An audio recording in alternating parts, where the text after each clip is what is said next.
Jaden and I are in the backwoods, just doing some looking around, foraging, seeing if we find anything. We're not finding much yet, but one thing, we came to the right side of our property, and one really cool thing about our property is that we have a rock wall. Not sure if you can see it good here, but we have a rock wall on both the left and the right side of the property that marks the boundary lines. So that is pretty cool because we walked through here in the winter and we did a video of heading all the way back here, but this was all covered in snow, so we didn't notice the rock wall. I've always seen the one on the other side of our property, but not this one. So we found that, and that kind of helps us visualize where our property ends here. There is also some pink ribbons left behind from before we bought the property where they marked our lines, but the rock wall is permanently there. So when the pink ribbons are gone, we'll still have a visible marker to see.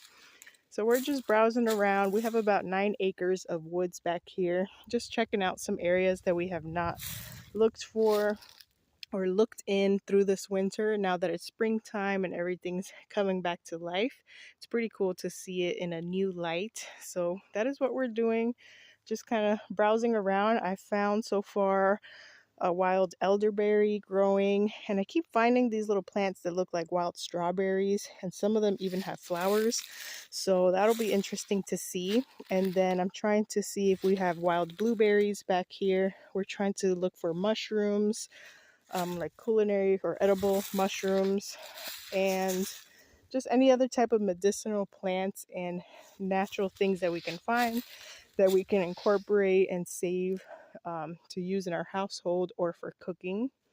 But everything is just now, we're in northern Maine, so everything's just now waking up and starting to bloom or sprout.